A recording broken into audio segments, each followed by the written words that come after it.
Alô, galerinha do Liximed aí, tudo bem com vocês? Para quem não me conhece ainda, meu nome é Roland Lavigne, sou médico intensivista e ultrassonografista. O nosso tema de hoje será EFEST, exame de ultrassom voltado para o trauma. Vamos lá? É o seguinte, galera, esse tema é um tema extremamente importante para quem está no pronto-socorro e na UTI. Hoje a gente sabe que não é possível mais você ter a possibilidade de não saber ultrassonografia no pronto-socorro e na UTI. Portanto, eu resolvi gravar essa aula aqui para que vocês entendam como é simples você fazer esse exame que vai diagnosticar com certeza qualquer tipo de sangramento na cavidade abdominal e na cavidade torácica. Vamos lá?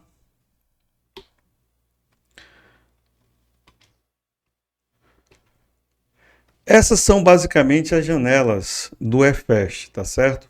A gente faz esse exame com um transdutor de 3,5 MHz, é um transdutor convexo, de baixa frequência, porque nós queremos examinar profundidades maiores. Então, toda vez que a gente quer profundidade, a gente vai pegar um transdutor de baixa frequência. E toda vez que a gente quiser superfície, a gente vai pegar um transdutor de alta frequência. Ok? Vamos lá. Então, nós temos aqui a janela de Morrison, que vai ser dividida depois em duas janelas. Do outro lado, nós temos a janela esplênica. Mais abaixo, nós temos a janela suprapúbica.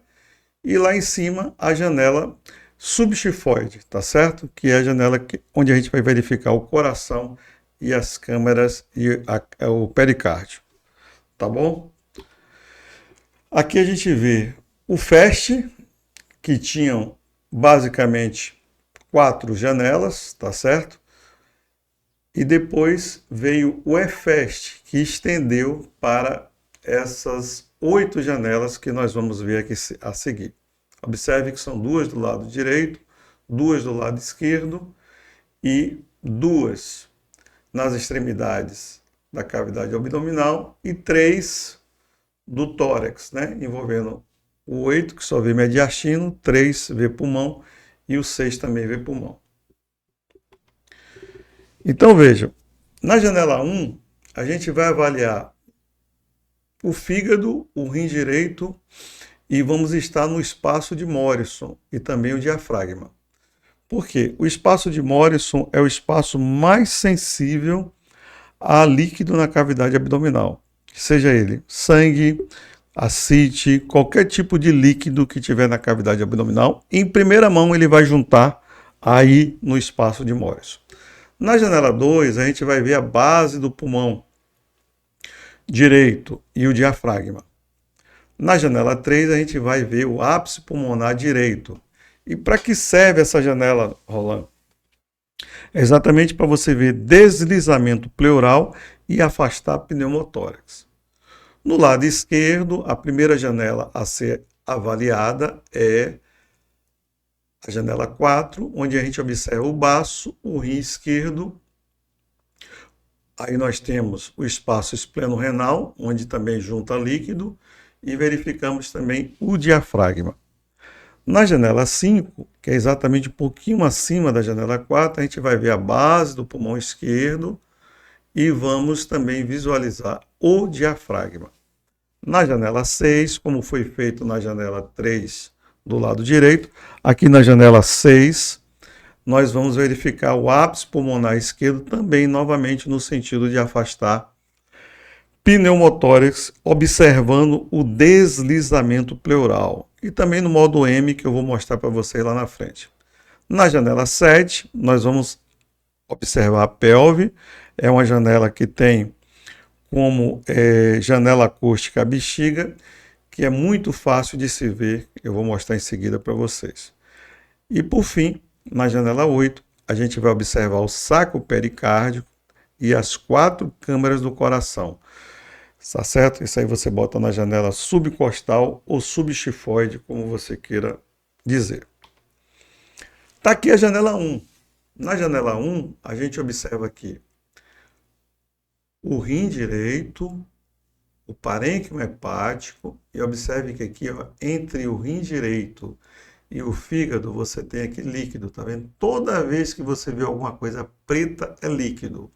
Pode ser sangue, pode ser algum tipo de efusão, um transsudato, um exudato, aqui no caso poderia ser um ascite. E você observa que entre o rim direito e o fígado tem esse espaço chamado espaço de Morrison, onde é o espaço que mais sensível à detecção de líquido na cavidade abdominal. Por isso que ele é feito na janela 1. Na janela 2, observem, vocês já vão ver o rim direito, o fígado, o diafragma, tá vendo? Que é essa entidade branquinha aqui, ó, onde eu estou passando o mouse, e para baixo o pulmão. Aqui a gente vê o contrário, viu, galera? Nós temos o diafragma e o pulmão. A pele está aqui, ó. Pele, tecido celular subcutâneo, musculatura, tá certo? Peritônio, aí vem o fígado todinho, aí vem o diafragma, depois o pulmão. Se nós tivéssemos aqui líquido, isso aqui seria preto, como está aqui, ó. Isso aqui seria preto. Então, a importância de você verificar. Janela 1, em seguida janela 2. É só subir um pouco o transdutor. Questão de 1, 2 centímetros, você já está na janela 2. Janela 1, para verificar líquido na cavidade abdominal no espaço de Morrison. Janela 2, para você verificar se tem hemotórax ou derrame pleural à direita. Seguindo. Na janela 3, a gente vai verificar, tá certo? O ápice pulmonar, no sentido de identificar essa estrutura aqui ecogênica, que é a pleura. São as pleuras, né? Na verdade, as duas aqui estão unidas. Aqui é uma costela que só forma uma sombra acústica. Aqui outra costela que também só forma outra sombra acústica. E se você olhar direitinho, quando a gente faz a linha da pleura e a outra linha da pleura, parece um sinal do sustenido, né? Do hashtag. Então, essa é a imagem normal que vocês veem na janela 3. E toda vez que vocês estiverem observando essa janela, essa pleura aqui tem que deslizar. Porque se ela não deslizar, isso pode ser um sinal de pneumotórax, tá certo? Na janela 4, aqui nós já estamos no lado esquerdo do paciente. Compreendem? Então a gente vê aqui o rim esquerdo, o baço, que aqui está normal, tá vendo? O diafragma, mais uma vez, que está aqui, ó, essa imagem ecogênica, e aqui o pulmão. Novamente, pele, tecido celular subcutâneo, peritônio, fígado, lobo, desculpe, baço, diafragma, pulmão. Tá certo? E aqui o rim esquerdo. Então, essa aqui é a janela 4. E se você rodar um pouquinho para a região mediana, nesse mesmo corte, você vai poder identificar aqui o estômago. Essa é uma medida que a gente faz muito no UTI para verificar se o paciente tem gastroparesia, se o estômago do paciente está cheio, para a gente poder iniciar a alimentação. Então, veja a importância dessa janela de número 4. Janela 5. Na janela 5, a gente vai ver, tá certo? Logo acima, o pulmão. Então, só você correr um pouquinho, você vê o pulmão. Você vê que as janelas 4 e 5, elas se misturam um pouco, porque há uma proximidade muito grande do baço com o diafragma e você já está vendo o pulmão aqui abaixo, tá certo? Mais uma vez, o estômago aqui. Essa é a janela de número 5, para detecção de hemotórax, à esquerda. Na janela 6, da mesma maneira que foi a 3, é para a visualização da pleura e o seu deslizamento, porque o normal é a pleura deslizar. Você percebe claramente ela fazendo esse movimento aqui de deslizamento. Se ela estiver paralisada, pense que pode ser isso aí, um pneumotórax. Na janela 7, nós vamos observar a bexiga. Aqui está a bexiga, isso preto, e eu coloquei aqui um Doppler, tá certo? Para a gente verificar o jato ureteral. Aqui a gente tem a juve na junção uretero-vesical, e aqui eu consegui pegar com o Doppler, tá certo? O rim fazendo xixi na bexiga, o ureter fazendo xixi na bexiga. Então isso aqui é um jato ureteral, tá certo? Do jeito que existe o jato uretral, que a gente faz xixi, existe também o jato ureteral, ou seja, o ureter joga xixi na bexiga. Da mesma maneira que o jato ureteral na bexiga. Então essa janela 7 aqui serve para você ver efusões aqui debaixo da bexiga e que ela pode ser diferenciada na mulher, onde a gente vai verificar aqui na mulher, onde a gente vai verificar no espaço, no fundo de saco de Douglas, que fica aqui, ó, nós temos a bexiga, o útero está aqui, isso aqui é um corte longitudinal, eu estou botando o transdutor nesse sentido, transversal é assim e longitudinal é assim. Então eu estou pegando aqui um corte longitudinal, onde eu vejo a bexiga, depois da bexiga eu vejo o útero, e aqui é o fundo de saco de Douglas, está vendo? O espaço do fundo de saco, onde você vê as efusões aqui, nesse espaço. Então, se tiver líquido na mulher, a gente vai ver por detrás do útero, tá certo? É para isso que serve a janela 7. E no homem,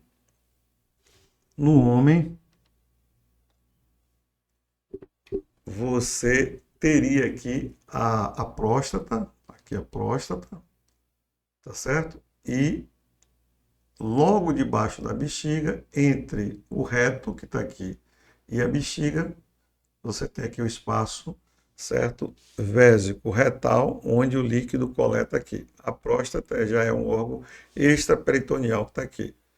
Então, mais uma vez, aqui para a mulher e aqui para os homens, ok? Na janela 7.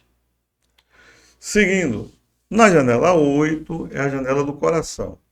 Por que que é importante? Às vezes o paciente tem um trauma torácico e começa a fazer um choque e você, se não fizer esse exame, que você pode estar diante aqui, ó, de um grande derrame pericárdico que vai fazer o tamponamento do coração do nosso paciente. Então aqui, ó, bateu o olho na janela subapical, no espaço abaixo, logo abaixo ali do apêndice tifoide, você bateu o transdutor, verificou isso aqui, tem que ser drenado, porque senão esse paciente vai tamponar e vai morrer por conta do choque por tamponamento cardíaco, tá certo? Você aproveita para verificar, aqui é o normal, ó, o átrio direito, o ventrículo direito, o átrio esquerdo, o ventrículo esquerdo. Isso aqui é o normal. Então, toda vez que você tem esse septo aqui, ó, virado para dentro do ventrículo esquerdo, isso é o que a gente chama de sinal do D, é o septo paradoxal. Esse septo deveria ser assim, ó, retificado ou voltado para o lado do ventrículo direito. Observe que aqui ele está voltado para o ventrículo esquerdo. Significa que essa câmara aqui, o ventrículo direito, está dilatado. Isso pode ser um sinal importante de hipertensão pulmonar, tá certo? Por conta, inclusive, de um trauma, de um pneumotórax ou de um derrame pleural muito grande, de um hemotórax, ou mesmo, tá certo? Um tromboembolismo pulmonar. Então, a janela 8 serve para isso aí, para você avaliar, tá certo? As câmaras cardíacas e o saco pericárdio. Seguindo em frente. Eu falei lá atrás das duas janelas, as janelas 3 e 6. Então, eu me referi a pulmão. Então, dessa maneira, eu vou dar aqui uns tópicos para vocês de ultrassonografia pulmonar, no sentido de que esclareça para vocês de que maneira o ultrassom pode avaliar pulmão, já que, tá certo, a gente aprende, quando a gente começa a fazer ultrassom, de que o som não penetra no ar, e é verdade, tá certo? O som não penetra no ar, mas os efeitos acústicos que você tem do contato do som com o ar e quando ele tem alguma alteração fisiopatológica, a gente verifica de que pode sim a gente verificar algumas coisas na ultrassonografia pulmonar. Então isso aqui é o normal, ó. Isso aqui, o transdutor está situado no tórax, entre uma costela e outra, e a imagem que a gente vê normal é isso aqui, apenas de linhas A. São essas linhas aqui, ó, de um lado para o outro, tá vendo? Linhas A. Quando você tem um edema pulmonar, tá certo? Você vê isso aqui, ó, linhas B. Observe que a linha A é a linha nesse sentido, como é o A. O A não corta assim, então por isso que botou linha A. Já o B, ele é assim. Então ele é em pé. Então toda vez que você vê essas linhas aqui, ó, descendo, parecendo véu de noiva, isso são linhas B, que tem correlação com exudato, ou seja, o contato do ar com o líquido faz esse efeito acústico que você vê aqui. Na verdade, isso aqui não existe dentro do pulmão. Isso aqui é um efeito acústico do ar. Quando o som começa a adentrar aqui, ó, que passa na pleura enquanto é líquido, ele reverbera e cria essa situação aqui chamada linha B. Cá na frente, ó, aqui eu diria que aqui são linhas B1, B2, até B3 nós temos aqui. Mas aqui é B0. Ó. Significa o quê? Que as linhas B são tão próximas uma das outras que não tem espaço, aí cria esse chamado pulmão branco, que é nada mais é do que a interseção de múltiplas linhas B, uma do lado da outra. No edema agudo de pulmão hipertensivo, a gente vê muito isso aqui, ó, muito. Então botou o transdutor, você viu essa imagem aqui, significa edema intersticial severo e também edema alveolar, tá certo?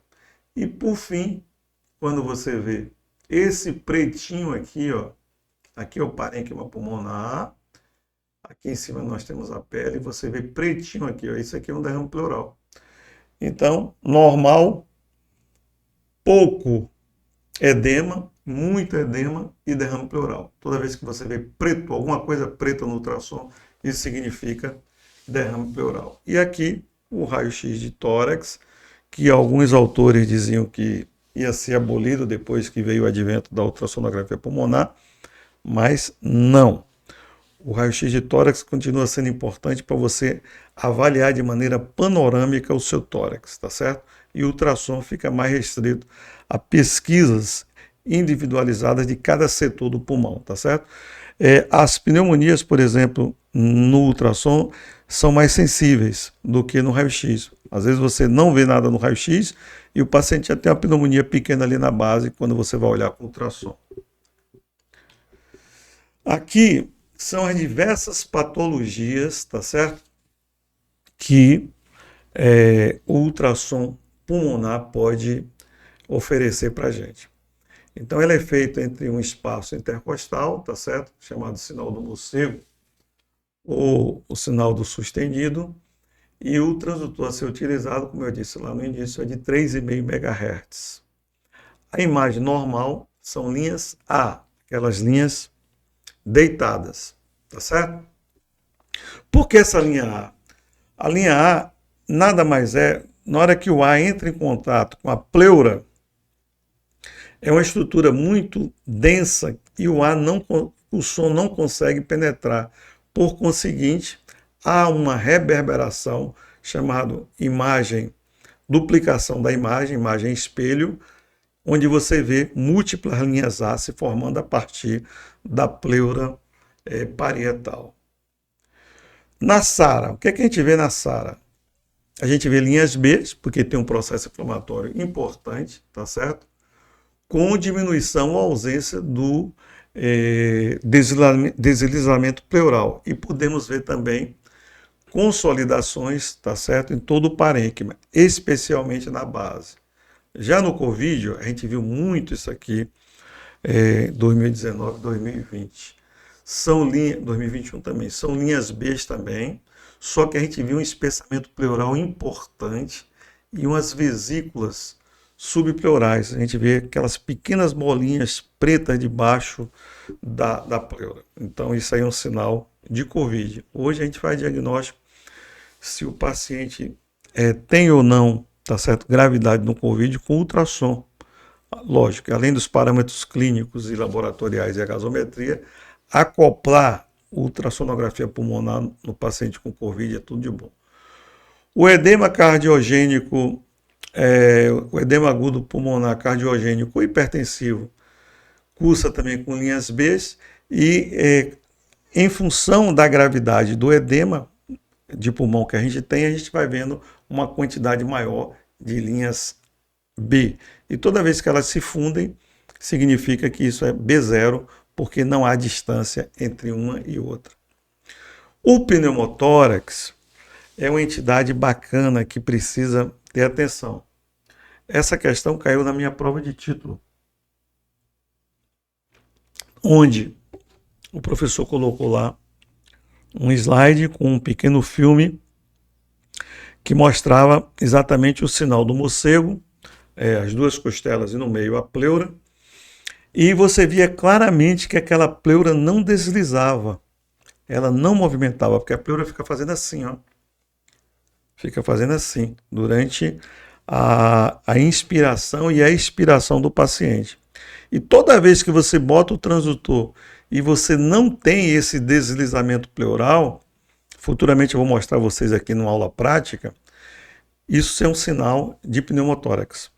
Então, lembrem que a ausência de deslizamento pleural pode significar pneumotórax. Então, fique de olho, porque você pode fazer um diagnóstico, tá certo? Principalmente nos traumas, através de ultrassom de pneumotórax. Em seguida aqui, os derrames pleurais são os derrames que a gente vê principalmente na base do tórax, na janela 2 e na janela 4, e o que você vê é preto. Toda vez que você tem líquido, tá certo, que acabou de derramar ali, pode ser um derrame pleural, pode ser sangue, você vê líquido. Mais na frente, se isso é sangue, verdadeiramente sangue, e demorou algum tempo, aquele sangue pode coagular e você deixa de ver preto para ver branco. Aí fica aquela mistura entre o parênquima pulmonar e o derrame pleural causado por hemotórax. E por fim, as pneumonias propriamente ditas, você vai ver linhas B e linhas C, que são os famosos aerogramas dinâmicos, né? Você vê exatamente dentro do brônquio ali uma secreção se movimentando. E se você bota o Doppler, você pode captar isso. Então, o diagnóstico de pneumonia, tá certo? Aquela pneumonia que está começando, você faz com ultrassom. Daí a importância da ultrassonografia pulmonar. Aqui, para demonstrar um derrame pleural no raio-x, ó, e também no ultrassom. Observe aqui, ó, o pulmão semi-hepatizado, né? Você veja que ele tem as características iguais à do fígado, por isso que a gente chama de hepatizado. Toda vez que o pulmão está atelectasiado ou com algum processo inflamatório ou com pneumonia, a gente pode chamar que ele se hepatizou por conta da aparência que ele tem do parênquima hepático. E aqui embaixo, ó, preto, derrame pleural. Aqui é para demonstrar a pleura, tá vendo? A pleura, aqui do lado tem uma costela, novamente a pleura, novamente a pleura. E aqui a gente tem o sinal do praia-mar, que é o sinal normal, tá vendo? Praia-mar. A praia equivale ao parênquima pulmonar,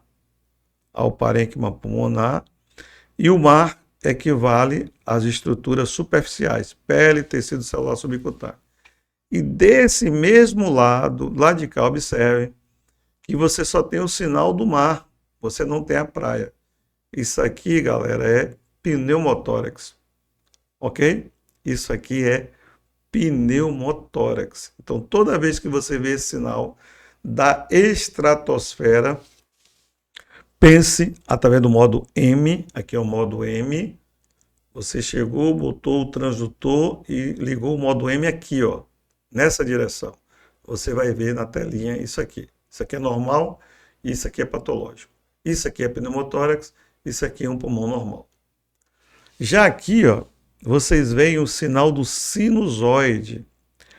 Você botou o modo M, como tem um derrame pleural, aqui é o pulmão e aqui o líquido. Então, toda vez que você inspira, tá certo? Há um espaço menor aqui, ó, entre o parênquima pulmonar e a cavidade pleural. Aí cria o ápice do sinusoide. Toda vez que você expira, esse espaço aumenta, o líquido aparece mais.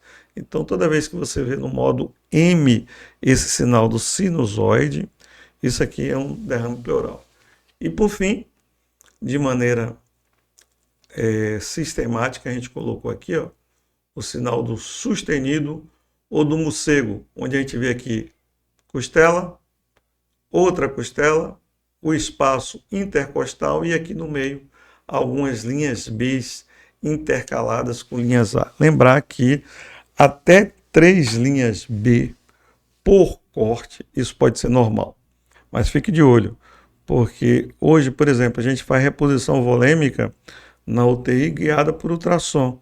Você olha lá um segmento do pulmão, direito e esquerdo, e verifica, só tem linha A. Aí eu faço, o paciente realmente está precisando de volume, eu faço 500 ml de volume. Aí no final desses 500 eu avalio de novo. Se continua sem ter linha B, que é sinal de exudato, de líquido, eu faço mais 500. Isso chama-se protocolo FELS. Então é importante você ter essa noção de ultrassom, até no sentido de você fazer reposição volêmica no seu paciente. Aqui é para mostrar, ó, a janela 3 e 6, que são as janelas apicais pulmonares, exatamente aquilo que eu falei, ó. Você bota o modo M aqui no meio, tá vendo? Esse modo M está aqui, ó. A costela de um lado, a costela do outro, aqui é a pleura, ó. Aqui são as estruturas superficiais, tecido celular subcutâneo e musculatura. Aqui é a pleura, ó. Aí quando você liga o modo M, você vê isso aqui, ó, o sinal, a praia e o mar. Aí eu fiz essa correlação aqui, ó, na praia aqui onde eu moro, eu tô aqui do lado dela, ó, que bacana. A gente vê a praia, a marolazinha significa a pleura, tá vendo? A pleura, a marola, e para cá o mar. Então, essa aqui é a Praia de Ilhéus, chamada Praia do Sul, em Ilhéus, aqui na Bahia. Tá bom? Então, o sinal do praia-mar é o sinal de normalidade. Toda vez que você tiver somente, ó, o mar, isso significa pneumotórax. Aqui o mar vem aqui para baixo, ó, é porque não tem aeração, o ar não está entrando em contato com com o parênquima pulmonar, com o som. Então, por conseguinte, não geraria essa imagem aqui, geraria só essa aqui. Aqui novamente, para mostrar a vocês o pneumotórax, ó, a gente bota o transdutor entre uma costela e outra, aqui, ó. Aqui tem uma costela, aqui tem outra. Aí a gente bota o transdutor e liga o modo M, ó. Olha a pleura aqui, ó. No modo B, que é o modo de movimento, só você botar o transdutor, se você não vê o deslizamento pleural, aí você já começa a pensar em pneumotórax. Mas se você quiser confirmar, você liga o modo M. Aí você vai ver isso aqui, ó. Não, só vai ver o mar, não vai ver a praia aqui, ó. Então esse aqui é o chamado sinal do código de barras ou da estratosfera aqui, ó. Então toda vez que você vê esse sinal, significa que você pode estar diante de um pneumotórax, tá certo? Ou o paciente desacoplou da ventilação mecânica, entendeu? Ou teve obstrução da sua cânula. Enfim, você tem que verificar que o seu paciente não está movimentando a pleura. Se ele não está movimentando a pleura, é porque não tem movimentação de ar dentro do pulmão. E por fim, minha galera linda, eu coloquei aqui, ó, as tomadas de decisão para o FAST, né? FAST também é o FAST. Se ele é positivo, ou seja, se você viu líquido na cavidade abdominal ou torácica, você vai, ou na cavidade mediastinal, né? No saco pericárdio, você vai perguntar: o meu paciente está estável? Se ele não tem choque, tá certo? Eu vou fazer uma TC, que é para verificar a gravidade, tá certo? Dessas lesões. Agora, se o paciente, você fez o EFEST, ele foi positivo e o paciente está instável, ó, você tem que levar ele para o centro cirúrgico. Não tem que esperar tomografia, não tem que esperar reposição de sangue, não. Você tem que ir fazendo as coisas concomitantes. Manda o paciente para o centro cirúrgico, providencia sangue, volume, tratamento de choque hipovolêmico, tá certo? Droga vasoativa, então manda ele para o centro cirúrgico com essas tarefas já cumpridas, porque é um paciente que vai precisar ser abordado cirurgicamente. Daí a importância do FAST e do EFAST. Se ele é negativo e o paciente está estável, você vai observar e, se for necessário, você vai fazer uma tomografia, tá certo? Do abdômen e do tórax. Mas se deu negativo e ele está instável, aí você tem que pensar em sangramento, ó, extraperitoneal, porque às vezes você pode ter um sangramento que você não vê, tá certo? No reto peritônio ou mesmo na bacia, na pelve, entendeu? Isso pode ser fratura de pelve, é o chamado sangramentos ocultos que você não vê. Então, você tem que se basear na visualização do sangramento, no abdômen, no tórax ou no saco pericárdio.